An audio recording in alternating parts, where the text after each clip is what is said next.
A paz, irmãos, tudo bem? Hoje vamos dar início a mais uma aula do Mergulhando. A aula de hoje é sobre obras da carne. Estamos caminhando aí para o final do curso, a penúltima aula. Depois dessa aula, restam apenas mais uma aula.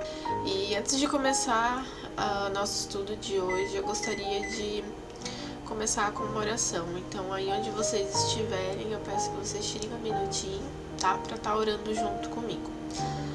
Amém? Amém. Senhor, te agradecemos, Pai. Bendizemos o teu nome e te agradecemos por mais essa oportunidade, Pai. Por mais essa aula, Senhor. Obrigada, Senhor, por estarmos aqui. Até aqui o Senhor nos ajudou, Pai. Obrigada por essa oportunidade, Senhor, que o Senhor nos dá de aprendermos mais sobre o Senhor. Obrigada pelas pessoas envolvidas neste ministério, Senhor, pela nossa liderança. Obrigada, Pai, pela nossa igreja. Que o Senhor venha abençoar, Pai, cada um que faz parte desse ministério, cada líder, Pai, cada liderança. O Senhor venha tocar o coração, venha abençoar, Senhor, abençoa a nossa igreja. Eu peço também, Pai, que o Senhor venha abençoar todos os alunos, Senhor, todos aqueles que estão neste momento assistindo essa aula, Pai, que vão dar mais início a essa aula. Eu peço que o Senhor venha e abençoe, Pai, tira toda a distração, Senhor. Eu peço que o Senhor venha tocar o coração, tocar a mente, venha abrir os olhos e o coração, para que as tuas palavras, Senhor, venham surtir efeito na vida dos meus irmãos, Pai, na vida dos alunos, daqueles que vão assistir essa aula, Pai. Eu peço que o Senhor venha derramar da tua sabedoria. Eu peço que o Senhor venha abençoá-los, Pai, com a tua presença neste momento, que teu Espírito Santo os guie para aprender mais do Senhor. Pai, eu peço também que o Senhor venha me abençoar, Pai, venha me capacitar neste momento para comunicar da tua palavra, Senhor, para ser um instrumento nas tuas mãos, Pai, através dessa aula, e somente isso, Senhor, somente um instrumento nas tuas mãos, Pai. Me coloco aqui diante da tua presença, Pai, como tua filha, como tua serva, servindo a meus irmãos, Senhor, com aquilo que o Senhor me chamou para fazer, Pai, que é pregar a tua palavra. Desde já, Senhor, já toma glória para si, toda a honra, Pai, te damos neste momento, porque não é para mim e não é para homens, Pai, que estamos aqui, Senhor, é para te render graças, a te render glória, Senhor, e que essa aula, Pai, seja mais uma das tuas ferramentas que o Senhor nos dá, nos concede, Senhor, nos presenteia para aprender mais de Ti, Senhor. Então eu peço, esteja conosco durante esses minutos, Pai, esteja conosco durante esses estudos, Senhor. E que tudo que venhamos aprender aqui, Pai, seja somente para uma coisa, para honrar e glorificar o Teu nome. Em nome de Jesus. Amém. Bom, pessoal, vamos lá então começar a nossa aula. A nossa aula de hoje, a respeito de obras da carne, ela vai ter como base 5 versículos da Bíblia, tá? Que é onde a gente encontra o que a palavra de Deus vai falar sobre obras da carne, né? Que é o tema da nossa aula. Então, onde que tá? Tá lá no livro de Gálatas, tá bom? No Novo Testamento. E a gente vai se atentar somente a esses 6 versículos, principalmente, tá bom?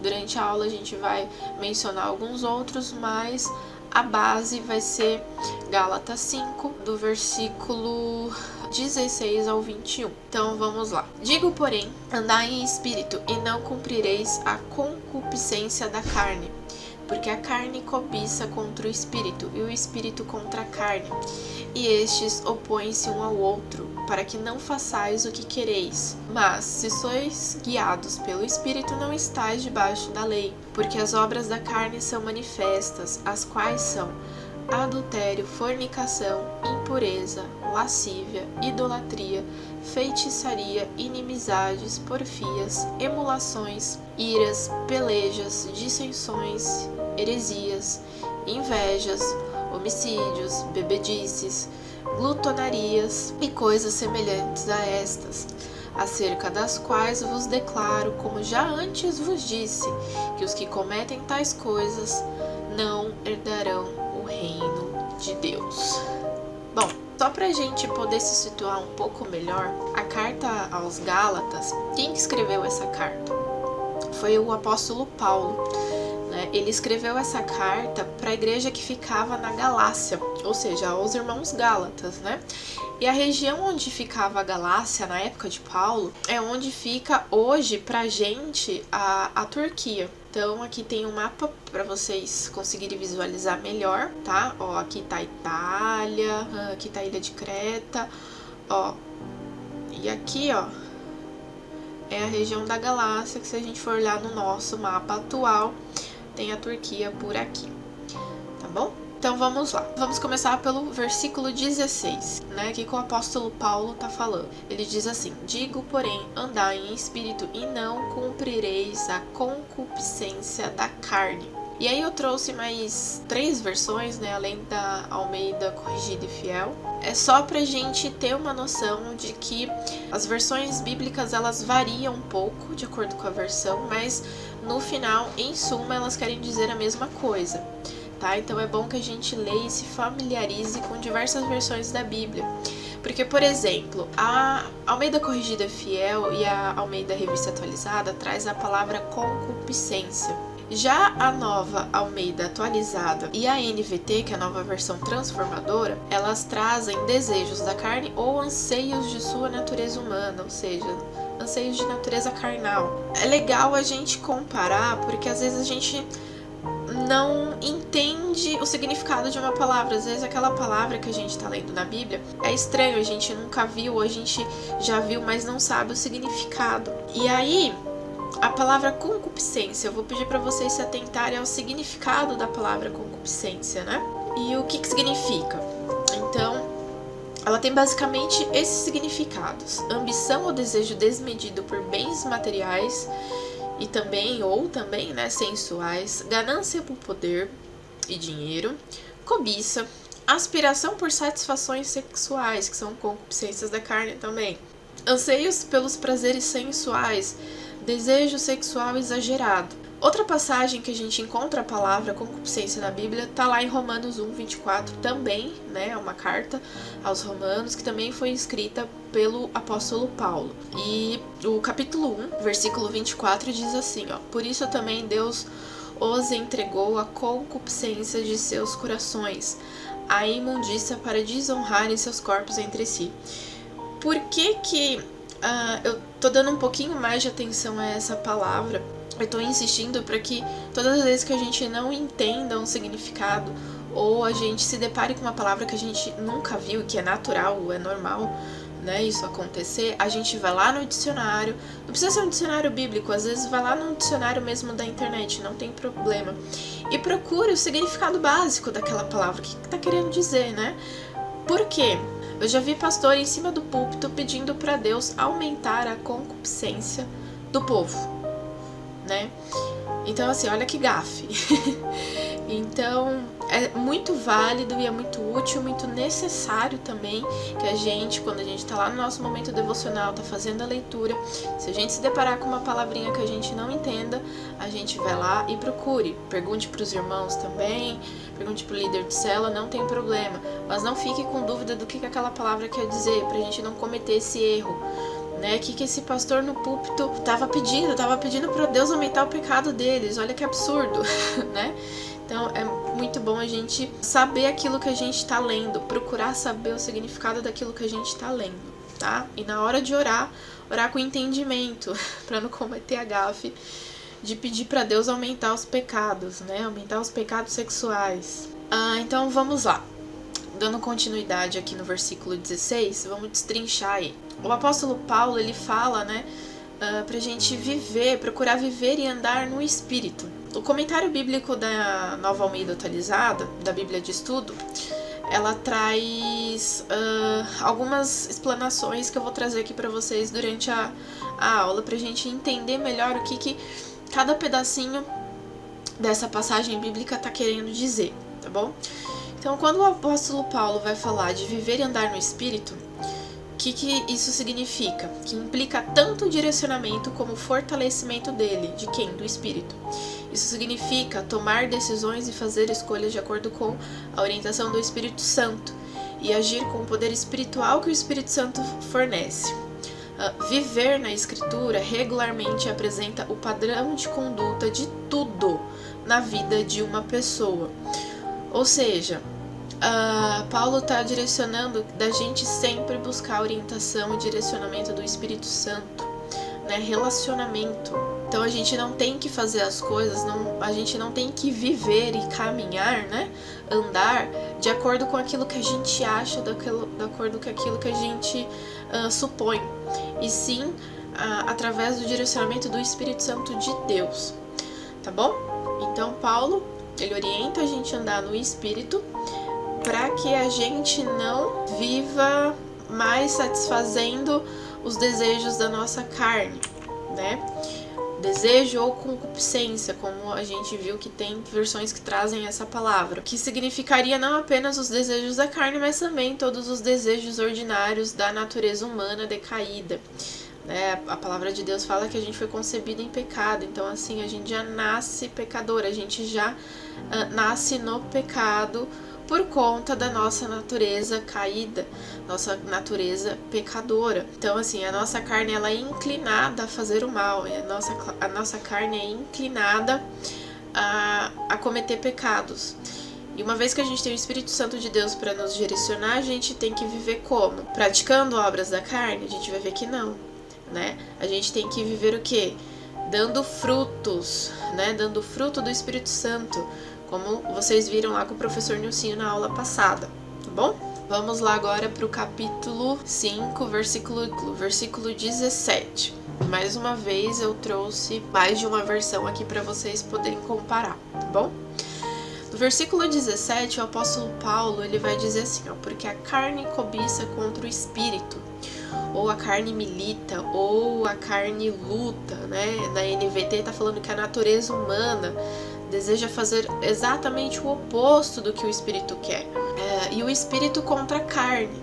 E estes opõem-se um ao outro, para que não façais o que quereis. Então, assim, para que vocês não façam o que querem. E aí, o que significa isso? Né? O que a gente pode aprender com essa pequena passagem, né? Com essa frase? Para que vocês não façam, para que a gente não faça o que a gente quer.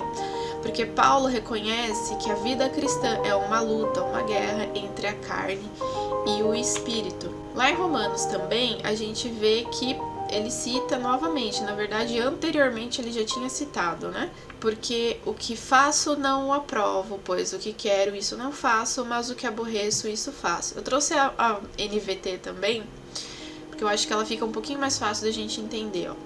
Não entendo a mim mesmo, pois quero fazer o que é certo, mas não faço. E em vez disso, faço aquilo que odeio. Lembrem lá da música da Lu Melpídio, que a gente canta na igreja, né? Música muito famosa. Vamos lá, versículo 18. Gálatas 5, versículo 18. Mas, se sois guiados pelo Espírito, não estáis debaixo da lei.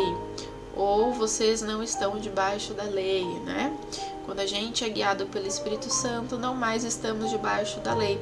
Por que a gente não está mais debaixo da lei, gente? Porque Jesus veio, cumpriu a lei em nosso lugar, ele foi o sacrifício, ele cumpriu a lei, se fez sacrifício, morreu em nosso lugar, né? Satisfez a ira do Pai, e através desse sacrifício a gente tem o perdão dos nossos pecados, a gente tem a salvação através do nosso Senhor Jesus Cristo. É basicamente isso, a gente vive no tempo da graça. Ah, agora eu vou pecar, Agatha? Não, a gente está falando justamente sobre isso. E Paulo de novo, né? E numa outra passagem ele vai falar, agora só porque vocês vivem debaixo da graça e não vivem mais debaixo da lei, você vai dar lugar ao pecado? Jamais. Não, a gente está vendo aqui, ele cita que a gente não está mais debaixo da lei, e ainda assim ele vai tratar ele vai apresentar vários versículos aqui, várias passagens pra gente não viver segundo a carne, ou seja, não satisfazer os nossos pecados, e sim viver de acordo com o que agrada a Deus. Vamos lá, aprofundando mais um pouco então. Ainda no versículo 18, se são guiados pelo Espírito, o verbo em grego, eu não vou saber a pronúncia dele, mas é esse daí que tá escrito no slide, tá? Ele refere-se a um envolvimento pessoal e ativo do Espírito Santo em guiar os cristãos. E o tempo presente, né, se são guiados pelo Espírito, indica a sua atividade constante. Ou seja, não tem um momento que você não está sofrendo influência do Espírito Santo e outro que, não, agora não. Não. Envolvimento pessoal, ativo e constante. O Espírito Santo é uma pessoa, ele não é um poder, ele não é uma força, não é uma energia, ele é uma pessoa, tá bom? Então a gente tem que cultivar um relacionamento, né, cultivar um envolvimento pessoal e ativo e constante com o Espírito Santo. Por quê? Porque é o Espírito Santo que vai nos guiar a fazer a vontade de Deus, aquilo que é correto, tá? A não mais andar caindo de pecado em pecado, a não viver mais escravo do pecado, mas sim de Cristo. Amém? E aí de novo ele fala, vocês não estão debaixo da lei. A presença ativa do Espírito Santo na vida dos cristãos mostra que eles não estão mais sobre o sistema pré-cristão. A gente tem Jesus Cristo, graça. Continuando, versículo 19. E aqui ele vai começar, o apóstolo Paulo ele vai começar a citar quais são as obras da carne, né? Ou seja, quais são essas concupiscências da carne. Ele fala, porque as obras da carne são manifestas, as quais são adultério, fornicação, impureza, lascívia. E aí, outras versões, vocês vão encontrar a palavra prostituição, a palavra imoralidade sexual, impureza, sensualidade, libertinagem. Mais pra frente a gente vai se aprofundar nesses significados, tá bom? Mas o versículo 19, ele vai tratar basicamente dessas 3 ou 4, dependendo aí das versões que vão recair no mesmo significado, que é o pecado contra o corpo, relacionado mais especificamente ao pecado sexual, tá? Vamos lá. E aí, a Bíblia de Estudo da NAA, ela vai trazer o seguinte comentário, que obras da carne são ações que resultam da natureza humana, como eu já mencionei. É bom a gente repetir para a gente entender bem da nossa natureza humana pecaminosa e seus desejos, diferentemente da obra transformadora do Espírito Santo. Lembra lá, diferentemente da obra transformadora do Espírito Santo. Carne e espírito milita, eles se opõem um ao outro. A carne vai querer fazer aquilo que não agrada a Deus, certo? E o Espírito Santo vai sempre estar nos direcionando. Isso não pode, ele vai nos convencer. Ele é o único que nos convence do pecado, daquilo que é errado, daquilo que não pode, daquilo que não agrada a Deus, que não satisfaz o coração do nosso Pai, tá bom? Essas são ações para quais os pecadores instintivamente gravitam, ou seja, vivem no pecado, né? São imersos no pecado, não largam o pecado, tá bom? Vamos lá. Adultério, né? Em algumas versões a gente vai achar essa palavra. E aqui durante a aula vocês vão perceber que eu vou trazer bastante o significado dessas palavras que o apóstolo Paulo vai trazer, e diferentes palavras de diferentes versões também. Ainda no versículo 19, eu vou estar aprofundando agora o significado de algumas palavrinhas que a gente vai encontrar aí, que Paulo vai citar, que a gente vai encontrar em diferentes versões. São elas: adultério, fornicação, lascívia, libertinagem. Então, se a gente for procurar o significado de adultério, a gente vai encontrar coisas semelhantes a violação, transgressão da regra de fidelidade conjugal imposta aos cônjuges pelo contrato matrimonial, cujo princípio consiste em não se manterem relações carnais com outrem fora do casamento. Ou seja, adultério também, como traição, né? Você é casado, ou até mesmo você namora, né? É comprometido com alguém, você vai lá e se relaciona com outra pessoa carnalmente, independente do nível, tá? Não necessariamente você precisa ter uma atividade sexual, mas um beijo, sei lá, até mesmo a intenção do coração. A Bíblia fala, né, que quando a gente tem a intenção, a gente já cometeu pecado no nosso coração, né? Você não precisa consumar, você não precisa ir lá e trair o seu marido, mas toda hora você tá lá na rede social, você tá conversando com outro rapaz ou com uma outra mulher, você fica dando bola para alguém do seu trabalho, você já tá pecando, coleguinha. É desse jeito, tá? Você não precisa ir lá e dar um beijo se relacionar de fato sexualmente com a pessoa. Você fica de graça, você fica dando bola, fica dando mole, você está já cometendo o adultério, tá? Você já está traindo o seu cônjuge, a qual você prometeu fidelidade. Fornicação, ato sexual que não é entre cônjuges. O pecado da luxúria, pecado da carne. Você não é casado, você tem lá um relacionamento a qual você é ativo sexualmente com seu parceiro e você não é casado, você está cometendo o pecado de fornicação, tá? Lascívia, propensão para a luxúria, sensualidade exagerada. Ai, Agatha, mas eu não sou assim, não. Eu não sou aquela pessoa sensual, não. Imagina, desse mal eu não sofro. Será mesmo? Como você se veste? Suas fotos nas redes sociais? Como que tá? Né? Não sei. Pede pra Deus examinar o coração aí. Libertinagem. Licenciosidade de costume, conduta de pessoa que se entrega imoderadamente a prazeres sexuais, a prática do libertino. Ou seja, você se entrega a práticas e prazeres sexuais sem regra nenhuma, que seria o quê? Dentro do matrimônio.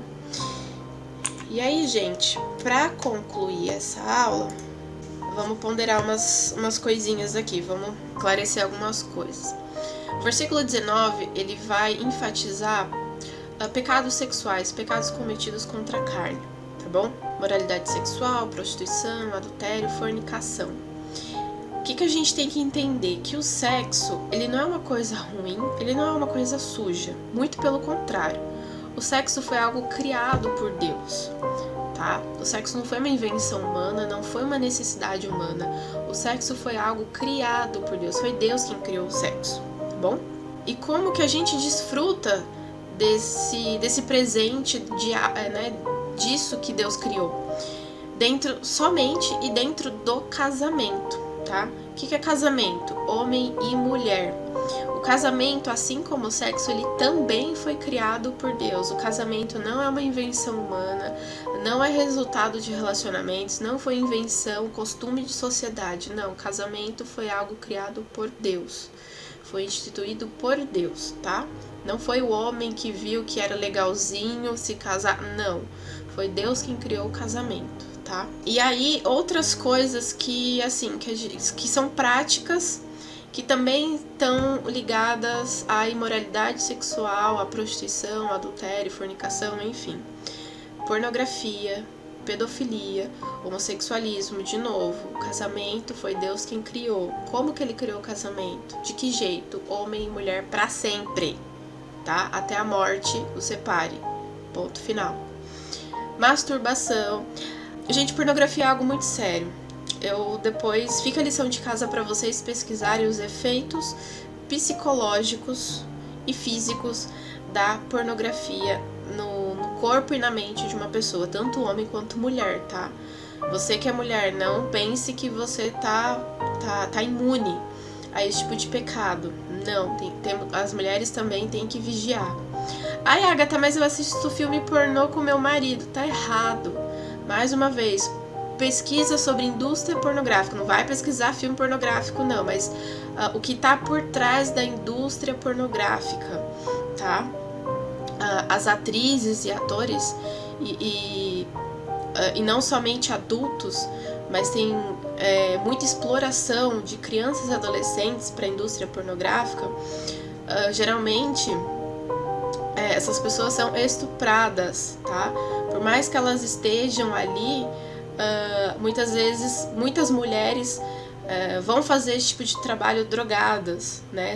Elas literalmente são abusadas fazendo isso. Então é isso que você quer consumir com a sua esposa, com o seu marido? Tá errado do mesmo jeito, tá? Masturbação, gente, é outro pecado também que não é só para homem, para mulher também, tá? Qualquer atividade sexual é entre você e seu parceiro dentro do casamento. Fora isso, você está cometendo pecado. Simples assim, não tem erro, não tem segredo, tá bom? É só após o matrimônio, tá bom? Eu acho que é isso, por enquanto, tá bom? E aí eu não vou nem citar, né? Sexo com animais, com criança, com qualquer outro tipo de coisa.